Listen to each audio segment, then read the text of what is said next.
अभी एक बहुत इंटरेस्टिंग डिबेट चल रहा है कि क्या इन्वेस्टर्स स्टॉक मार्केट को सही में छोड़ रहे हैं और क्या हो गया कि स्टॉक मार्केट से रिटर्न आना बंद हो गया है।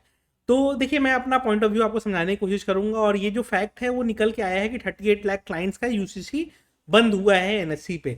बट आप समझने की कोशिश करिए, जो भी डेटा हम रीड करते हैं उसके दो पॉइंट ऑफ व्यू होते हैं। ठीक है, मल्टीपल पॉइंट ऑफ व्यू जब होते हैं तो हमें हर तरह से सोचना चाहिए।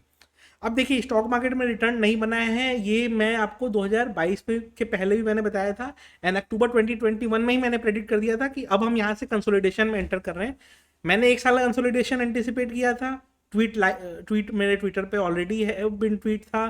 फिर मैंने 2022-23 के लिए भी यही प्रेडिक्ट किया था कि इस साल भी एफडी और कैश सेगमेंट ही आपको ज़्यादा रिटर्न देगा। सॉरी, कैश, एक्चुअल कैश आपको ज़्यादा रिटर्न देगा। बैंक का इंटरेस्ट आपको एफडी में वाले ज़्यादा रहेंगे, स्टॉक मार्केट से रिटर्न नहीं बनेगा। तो ये सब क्या है, जो एनालिस्ट लोग हैं एंटिसिपेट करके बैठे हुए हैं। एनालिस्ट लोग ये सबसे घबराते नहीं है कि स्टॉक मार्केट में रिटर्न नहीं बनेगा तो क्या करेंगे, क्योंकि मालूम है, हमने साइकिल देखे हैं।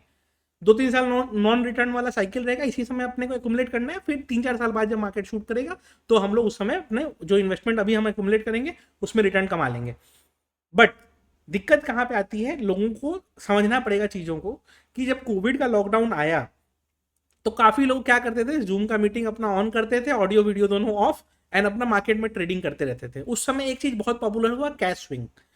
दुनिया का कोई भी कचरा शेयर आप उठा लो, वो आपको विद इन 1 मंथ 10% रिटर्न दे देगा। कैश स्विंग बहुत पॉपुलर हो गया, लोगों का एक्सपेक्टेशन हो गया महीने में 5-5%, 7-7%, 10-10% मजाक में रिटर्न बनेंगे। देखिए, उस समय बना, डिनाई नहीं करूंगा, बट अक्टूबर 2021 के बाद नहीं बना। लोगों ने एक साल डिनायल मोड में चलाया कि चलो डिनाई करते हैं कि नहीं नहीं नहीं अभी नहीं बना है, अगले साल फिर बन जाएगा। बट वो भी नहीं हुआ। 2 साल से जीरो रिटर्न पे अपने बैठे हैं, नेगेटिव रिटर्न में बैठे हैं रहकर।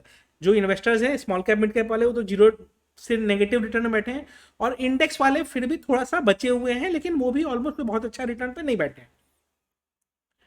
आगे आने वाले टाइम में अभी जो एक्युमुलेट करेगा नेक्स्ट 3-4 साल के बाद, जब नया फ्रेश बुल रन आएगा उसमें वो बन जाएगा। लेकिन तब तक क्या करना है, तो उसी समय इन्वेस्ट कर लेंगे, यही लॉजिक चलता है, राइट? नहीं, आजकल लोग बहुत स्मार्ट हो गए हैं। इनफैक्ट इतने स्मार्ट हो गए हैं कि लोगों को पता है कि हमें क्या करना है।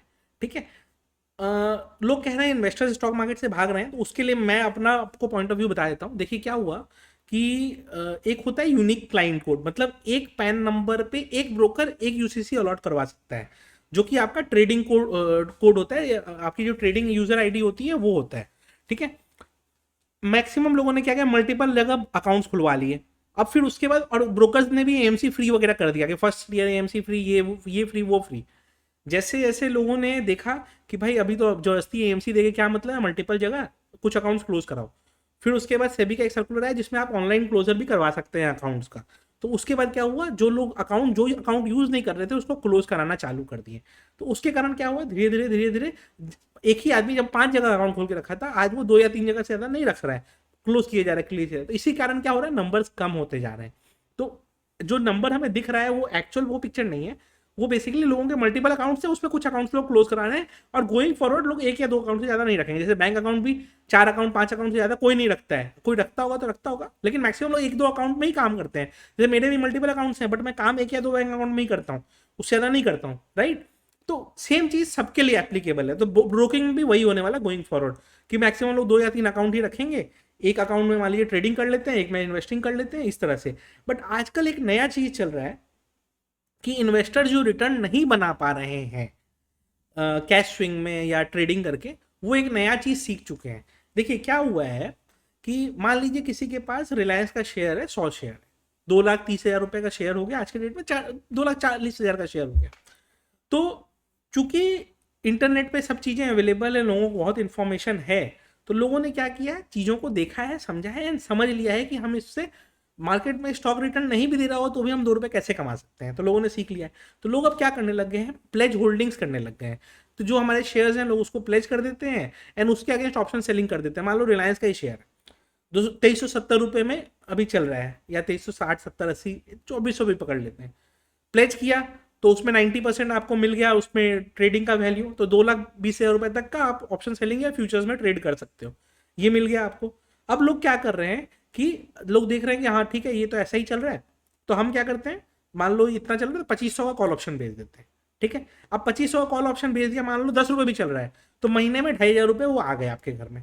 और अगर 2500 के ऊपर जाता है तो आपकी जो होल्डिंग है उसकी भी तो वैल्यू ऊपर जा रही है ना। तो आपने तो कॉल ऑप्शन इसीलिए भेजा था क्योंकि उसकी वैल्यू ऊपर नहीं जा रही थी, और वैल्यू अगर ऊपर जाती है तो लोग अपना स्टॉप लॉस वहां लेते हैं क्योंकि एक्चुअल वैल्यू बढ़ गई, तो नेट नेट लॉस नहीं होता है। नेट नेट लॉस क्यों नहीं हो रहा है? क्योंकि आपकी जो शॉर्ट शेयर है उसकी भी वैल्यू बढ़ के 2400 से 2500 होगी, तभी तो आपका कॉल ऑप्शन लॉस में जाएगा।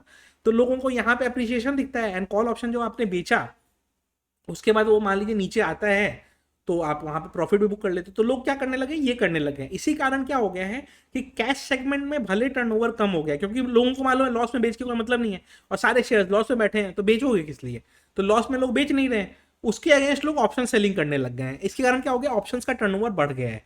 तो लास्ट एक साल में options turnover almost 60 to 65% per day basis पे इंक्रीज किए हैं, एंड कैश सेगमेंट के टर्नओवर ऑलमोस्ट 1/3 हो गया है। मतलब पहले 70-75 हजार करोड़ रुपए था, आज वो 20-22 हजार करोड़ रुपए पे ही बचा है पर डे। क्यों? क्योंकि कैश स्विंग में काम नहीं है, और कैश में शॉर्ट करके पैसा नहीं बनता है। मतलब कैश सेगमेंट में शेयर्स को आप शॉर्ट करके पैसा नहीं बना सकते, एफएनओ में बना सकते हो आप शॉर्ट करके पैसा। तो और मैक्सिमम शेयर्स तो गिर ही रहे हैं, तो इसीलिए वहां का टर्नओवर बढ़ रहा है। तो हमने जो ये सुन लिया कि भाई मार्केट से इन्वेस्टर्स भाग रहे हैं, इस तरह से नहीं है। लोग अपना ट्रेडिंग का तरीका चेंज कर रहे हैं, ट्रेडिंग का तरीका चेंज कर रहे हैं, उससे फायदा क्या हो रहा है कि सही चीज लोगों को समझ में आ रही है। और ये बात ऑब्वियस है कि ट्रेडिंग में 90% लोग लॉस करते हैं, बट 90% वो लोग लॉस करते हैं जिनके पास कोई स्ट्रैटेजी नहीं होती, जिनके पास कोई लॉजिक नहीं होता है उनके ट्रेड का। जो ट्रेडर जिसके पास 100 शेयर रिलायंस के थे, 2400 पे वो शेयर चल रहा है, उसने 2500 का कॉल ऑप्शन बेचा है, तो उसने कुछ सोच के बेचा है। क्यों? क्योंकि उसके पास एक्चुअल शेयर्स हैं। तो उसकी स्ट्रैटेजी थी कि अगर ये शेयर ऊपर जाते हैं तब तो ठीक है, तो मेरा वहां पे मैं लॉस बुक करूंगा, बट यहाँ पे प्रॉफिट हो जाता है, नेट नेट में लॉस में नहीं रहूंगा। लेकिन अगर वो शेयर्स ऊपर नहीं जाते हैं तो मेरा कॉल ऑप्शन का वैल्यू मैं डिके करके जीरो करके कमा लूंगा। तो इनके पास स्ट्रैटेजी है, इनके पास लॉजिक है अपने ट्रेड करने का। मैक्सिमम लोग क्या गैम्बलिंग करने आते हैं। लॉजिक से जो लोग ट्रेड करते हैं वो प्रॉफिटेबल रहेंगे ही रहेंगे। बिना लॉजिक के जो लोग ट्रेड करेंगे वो गैम्बलिंग ही करेंगे, और गैम्बलिंग करके कोई के पैसे नहीं कमा पाता है। आप 10 में एक मतलब 9 दिन कमा भी लोगे तो एक दिन पूरा कमा दोगे, तो वो चीज़ होती है, वहीं पे दिक्कत आती है। तो ऑब्वियस सा बात है कि सेबी का ये कहना है कि 90% ट्रेडर्स लूज करते हैं, कोई दिक्कत नहीं है। जो 90% ट्रेडर्स लूज करते हैं, आप समझो कि पहले 5 लाख लोग डेली ट्रेडिंग करते थे, आज 50 लाख लोग डेली ट्रेडिंग करते हैं। यानी कि पहले 5 लाख लोग में 50 हजार लोग कमाते थे पैसे, आज 50 लाख लोग में 5 लाख लोग पैसे कमाते हैं। तो कमाने वाले लोगों की संख्या बढ़ी है, परसेंटेज टर्म्स में हम देख रहे हैं, बट नंबर ऑफ इन्वेस्टर्स और ट्रेडर्स कितने बड़े हैं वो तो कोई नहीं देख रहा है। और लास्ट 2 साल में तो इन्वेस्टर्स ने तो सबने ही जो जीरो रिटर्न कमाए हैं, तो इन्वेस्टर्स की लॉसेस की कोई बात नहीं करता, ट्रेडर्स की लॉसेस से सब बात करते हैं कि 90% ट्रेडर्स पैसे लूज करते हैं। बट लास्ट 2 साल में तो 100% इन्वेस्टर्स ने पैसा लूज किया है, उसकी कोई बात क्यों नहीं करता है? उसका कोई डेटा क्यों नहीं पब्लिश होता है? ठीक है। और इंडेक्स का आप सिर्फ निफ्टी का देखोगे ना, तो निफ्टी भी नेगेटिव है, वो तो चलो छोड़ो, स्टॉक्स 50-50 60-60% गिरे हैं, तो वो इन्वेस्टर्स क्या करेंगे? सब तो रो रहे हैं वहां पे। ठीक है। तो ऐसा नहीं है कि सिर्फ ट्रेडर्स ही लूज करते हैं, इन्वेस्टर्स का भी वही हाल चल रहा है, और ट्रेडर्स के पास फिर भी स्कोप रहता है कमा लेने का। लोग स्ट्रैटेजी बना कर रहे हैं काम, एंड सब पैसे बना रहे हैं। जो लोग भी थोड़ा सा दिमाग से पैसे बनाते हैं, बना रहे हैं लोग पैसे। हाँ, आप ग्रीड से लालच से करोगे, आपको किसी ने बोल दिया कि आज बैंक निफ्टी का कॉल ऑप्शन खरीद लो, 22 हजार जाएगा बैंक निफ्टी 40 हजार में बैठा हुआ है, आप 42 हजार का सोच रहे हो। ठीक है, तो आप 42 हजार का सोच रहे हो और 40 हजार में मार्केट बैठा हुआ है, और फिर बोलेगा 42 हजार का कॉल ऑप्शन 1 लाख क्वांटिटी खरीद लो, 10 रुपए में भी खरीदा है तो 10 रुपए में खरीद लो, क्या नुकसान है? तो 10 लाख रुपए नुकसान कौन बढ़ेगा भाई? ठीक है, तो वो आप समझने की कोशिश करो कि ये सब लोग खाली बोलते हैं। ठीक है, सही चीज सिखाओ तो लोग पैसे कमाएंगे। इसीलिए मैं बोलता हूँ मेरी ऑप्शन ट्रेडिंग टिप्स वाली प्लेलिस्ट देखिए, हाउ टू ट्रेड प्लेलिस्ट देखिए, इतना सब कुछ देखिए। उसके बाद आप देखिए कि आपके लॉस ऑटोमेटिकली कम होने लगेंगे। जबरदस्ती लॉस करके कोई फायदा किसी को नहीं होता है, आपके लॉसेस अपने आप कम होने लगेंगे, ज़्यादा नॉलेज आप गेन करके रखोगे तो। ठीक है, तो कवर्ड कॉल, प्रोटेक्टिव पोर्ट, ये सब सीखो लेना। अभी मार्केट गिर भी रहा है ना, तो अभी आज मेरे को एक जन ने लिखा, ऐसे व्यूअर ही हैं लेकिन उनसे काफ़ी अच्छा दिन से रिलेशन बन गया है, तो उन्होंने मेरे को लिखा कि वो सोच रहे हैं कि नीचे का पुट ऑप्शन कुछ बेच दे।